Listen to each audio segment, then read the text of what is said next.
my name is Anna Waters, and this month I'm filling in for Tim Paravashikov, bringing you the January Public Forum Champion Briefs video topic analysis.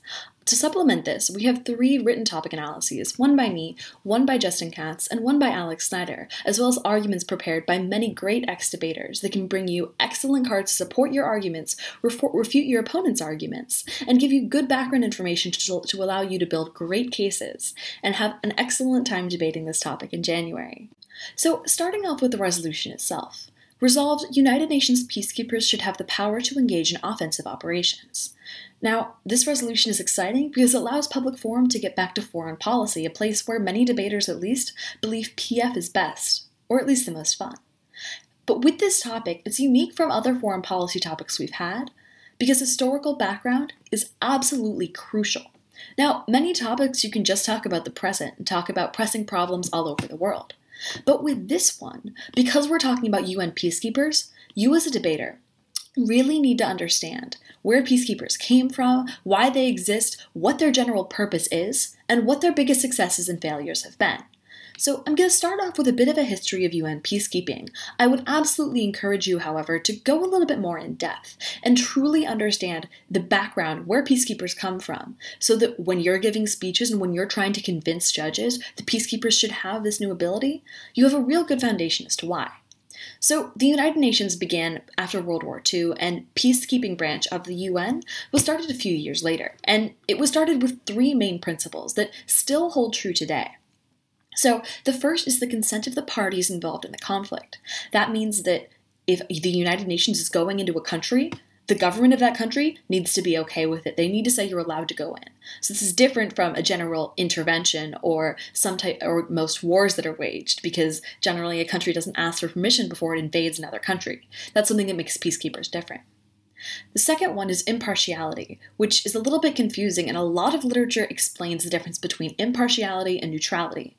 So when you're impartial, that means that you're not necessarily making one party successful over the other. However, the UN strives to not remain neutral in situations of conflict. So this creates a bit of confusion, and I'll get into why when I get into what the resolution is asking about. But the last is the non-use of force, except in self-defense. This is the biggie. This is what we're debating right now. And when you look to what the non-use of force except in self-defense means in this context, it means that no matter what's going on, whether a child is being killed in front of a UN peacekeeper's eyes, they can't use force. And that's something that in a couple major failures that I'm going to talk about later, and in many situations the status quo, a lot of authors and pro-debaters believe shouldn't be the case. So this is important because the resolution that we're debating isn't just whether or not we should give peacekeepers another power. It's saying we should fundamentally change what peacekeepers are. Because at their roots, peacekeepers don't create peace. They just keep it, hence the name. So changing this would mean peacekeepers aren't keeping the peace. They're enforcing it. They're making a peace. So let's go into 3 peacekeeping missions that I think that you as a debater should know about. They're the 3 ones that I believe will come up the most in round. 2 are historical and 1 is happening in the status quo. But keep in mind that just because I'm only talking about 3 doesn't mean that you shouldn't research more. I think it's imperative that debaters understand all of these situations, because any debater could just bring up some past example, and if you don't know what they're talking about, you're just going to accept that the UN either did a great job or a horrible one. You should know the ins and outs of every major situation. So the first one I'm going to talk about is the Rwandan genocide of 1994. So this was a genocide perpetrated by the Hutu ethnic group against the Tutsi ethnic group. And between 500,000 and 1 million Rwandans were killed. Now, between 250,000 and 500,000 Rwandan women and girls were victims of sexual assault. And that's almost 1/4 of the entire country that was killed in just this one genocide, which is huge. And the United Nations was there. It had a peacekeeping mission. And the commander, Romeo Dallaire, wanted more power to try and stop the genocide that he actually foresaw. But the UN didn't grant him that power. He tried to install a ceasefire between the Hutu and the Tutsi groups, and he failed miserably. The United Nations was essentially a bystander in this situation. And you're really not going to find any author that says, yeah, the UN did a great job just watching as 500,000 or 1 million people were killed. And it's imperative that you have the research on this, because while the situation is pretty universally believed to be a failure by the UN, There are a couple different ways this could go.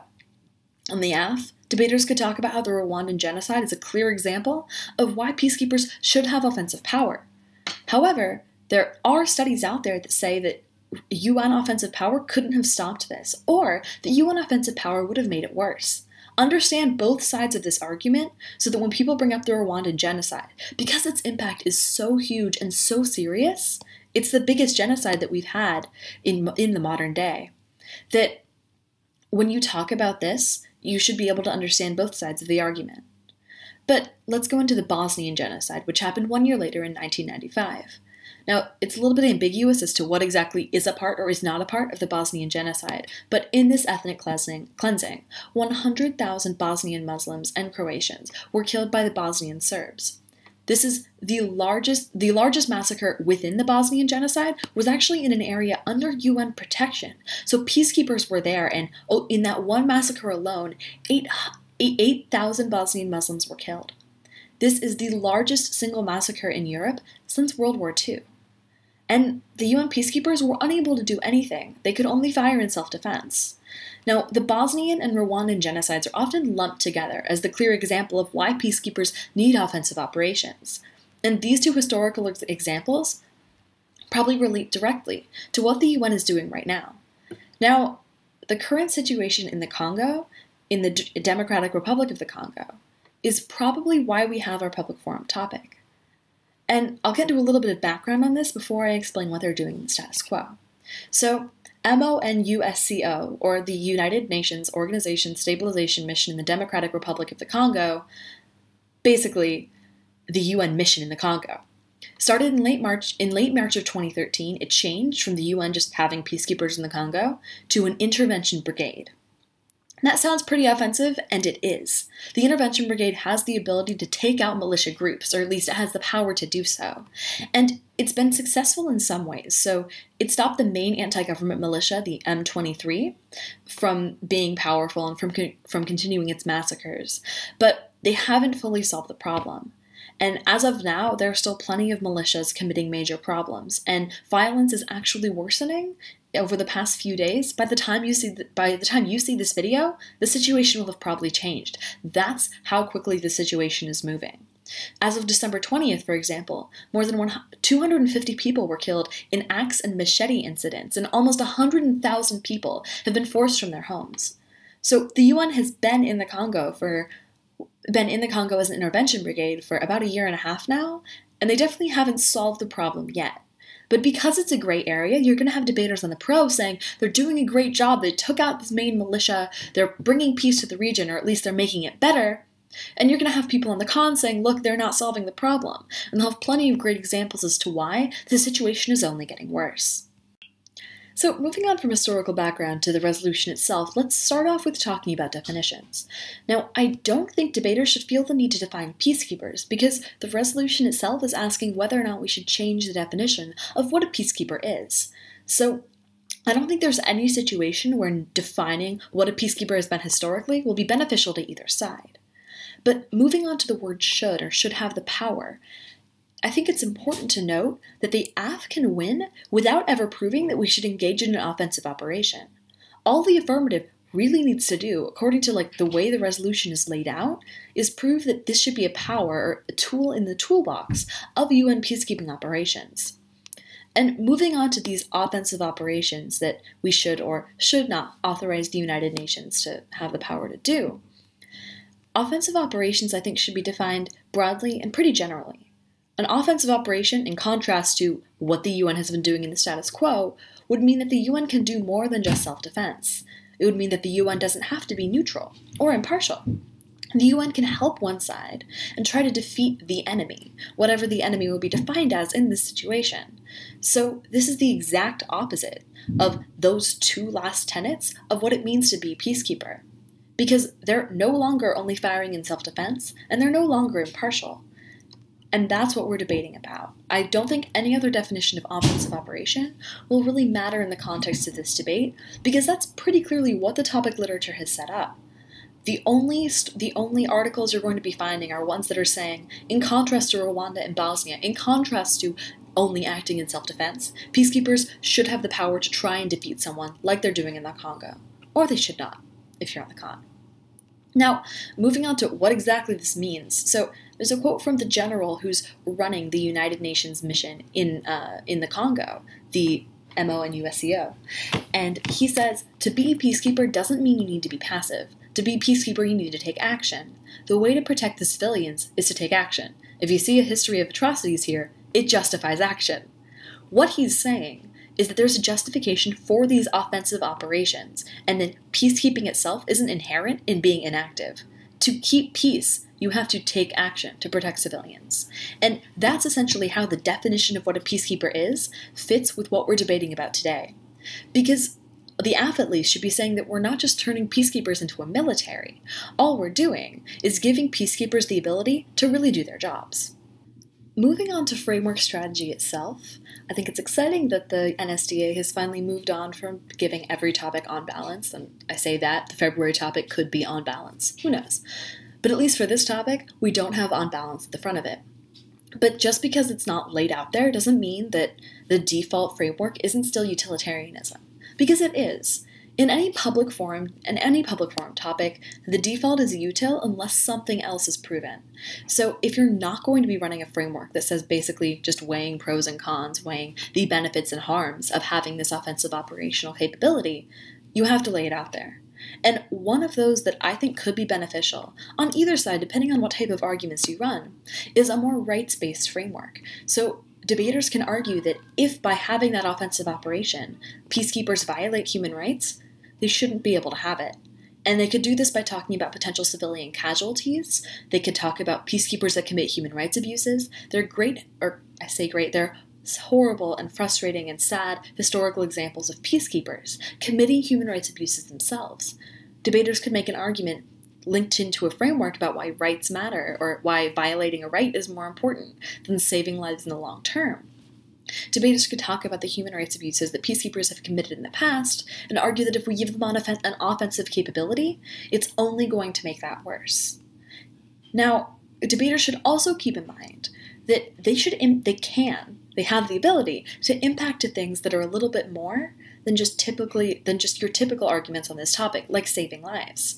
Now, an entire debate round could go where the pro argues that they save more lives by having offensive operations, the con argues that more people die by having offensive operations, and then the winner is who saves more.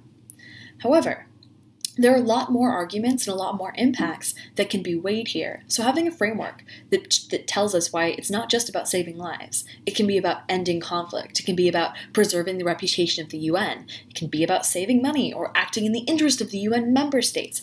Anything. That's all still on the table. This isn't like our September-October topic where it told us everything had to impact to the local community. This topic doesn't tell us where impacts have to go, which means debaters have a great amount of freedom in deciding what they impact to. Moving on to argument strategy itself, I'm going to start out generally on both sides because I think this applies to whether you're AF or neg. Now, unfortunately, or fortunately, depending on how you like your resolutions, you're not going to find a study that just concludes AF, in the sense that you're not going to find a 50-year, 117-study meta-analysis that proves that when the UN intervenes with offensive operations, it's successful. And the reason you can't find that is because it doesn't exist, because we haven't been doing offensive operations very long. So you really have two choices. You can either go very specifically on the Congo or on other specific situations. So you can argue that in the Congo, we've been successful or unsuccessful. You could argue that in Rwanda and Bosnia, we were unsuccessful and would have been successful if we had offensive operations. Or you can argue that in places like South Sudan or other areas that are potentially leading up to a genocide now, offensive operations will be successful. Specifics like that allow you to make more typical public forum type arguments, where you're citing specific studies and where you're showing, like, with specific numbers about the situation and specific details, you're showing why this solution is needed or why the solution will only make it worse. So you can either go specific or you can go general. You can talk about why the UN is good or bad as an actor intervening, or why foreign intervention is good or bad, as in why it works and is successful or just doesn't work and we shouldn't even bother giving the UN that power. I honestly think that a meld of the two is probably your best bet. Because if you have details and specifics impacting to situations like Rwanda and Bosnia, or the Congo and South Sudan, but backed up with more general warrants, that allows you as a debater to show that you have specific instances where something can work or not work, but you know generally why that's true. It's not just an anomaly. Because if a debater gets up and only talks about the Congo, it's very easy for the opponent to say, well, that's great that you have one example, but that's not going to work in general, or that's not a reason we should just give them that power overall. Or, if a debater just gets up and talks generally about why the UN is good, or why peacekeepers are good, or intervention is good, debaters can say they're not being resolutional, and they're not talking about the specifics of what we're really debating. So let's get into more specific arguments and strategy on the affirmative. Now remember, if you want actual cards on this or actual details as to how you could warrant and lay out impacts, you should definitely check out the brief where we go in depth on all of the arguments I'm going to more generally talk about here. Starting off on the affirmative though, I think that the main argument, or at least the biggest impact that you can make on the affirmative, is about genocide, saying that either it could have been stopped, Rwanda, Bosnia, or other examples, or that it could be stopped in the Congo if you argue that we're leading to the genocide there, or in South Sudan, where you could argue that the UN would have to implement an operation similar to the one in the Congo to deal with that problem. Keep in mind that if you make those hypothetical arguments, you have to have some rock-solid evidence saying that we're leading up to a genocide in these areas, and that a UN intervention force would actually be successful. Like I mentioned earlier, though, going more general gives you a little more leeway and actually gives you some topic literature. So you could argue on the app that impartial intervention just doesn't work. There's a great foreign affairs article that I linked to in my written topic analysis that goes more in depth into some very clear logical warrants as to why you simply can't intervene and be impartial. You're not going to bring about any success in that way. You could also argue that just waiting for peace to occur before intervening doesn't work, because then you bank on someone else bringing about peace. That's why peacekeepers in many other areas have been able to be successful, because there hasn't been peace to keep. You could also go into why the UN is a good actor for these multilateral interventions. Now, whenever the UN acts, it has to be multilateral, because a member of the Security Council could veto it. I would really recommend understanding how the UN functions more specifically, with how operations are authorized and what countries have what level of say in what occurs there. You could argue that multilateralism in general is good. Maybe it leads to less backlash, or less bias, or less intervening for a reason that's more unique into the self-interest of one country and not the interest of the entire world. You could also argue that sharing information, technology, and troops makes an intervention from the United Nations significantly more successful than one just done by one country.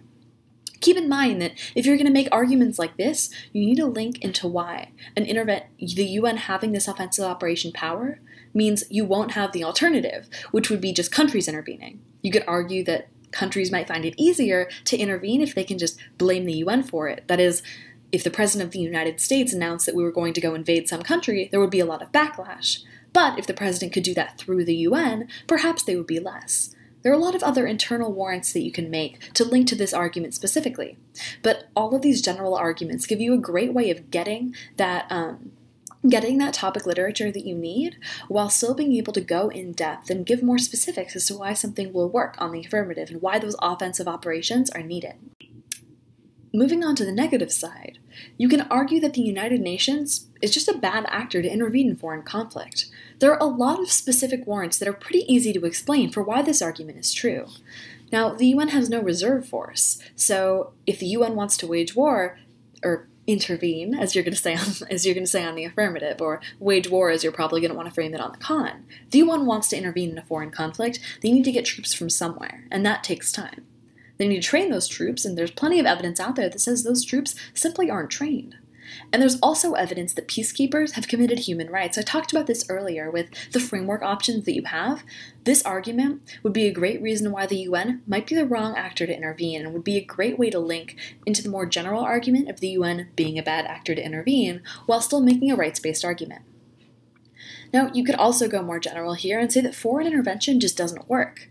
One alternative here is that local actors can solve these situations better because they understand the area, they understand the historical background of the conflict, and they're not just some foreign actor coming into a country saying they're going to save it and not really understanding what's going on.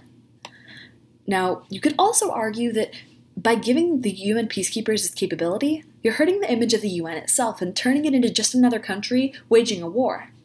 But it's important that if you make arguments like this about the perception of the UN or the history of the UN, you need to explain why it matters. Because I guarantee the other side is just going to come up and say how many millions or hundreds of thousands of lives they're going to save. And hurting the image of the UN? That doesn't really stand up to that unless you can give a clear impact as to why that matters more. Make sure you have that if you're running an argument like this. You can also argue that giving the UN this offensive operation allows them to endanger human rights workers and peacekeepers. Now, humanitarian workers obviously wouldn't have this offensive capability, but people might just see them as part of the UN and see them as the enemy as well. So then they could be attacked when they're just trying to solve the problem by giving food or helping the civilians in general. And making arguments like this show a clear disadvantage as to why UN peacekeeping operations shouldn't have this offensive capability. Hopefully this topic analysis has helped you get a general idea of arguments on both sides, framework for both sides, historical background for both sides, and a good way to start your research for January. But once again, I would definitely recommend checking out our actual public forum brief. We've got all of the cards for every argument that I talked about, blocks for every argument that I talked about, and a more in-depth cited historical background as well as analysis about the tournaments that are coming up in January. Once you check that out, hopefully you'll be plenty prepared for January. I'm excited to see a return to foreign policy, and I can't wait to see debaters this month.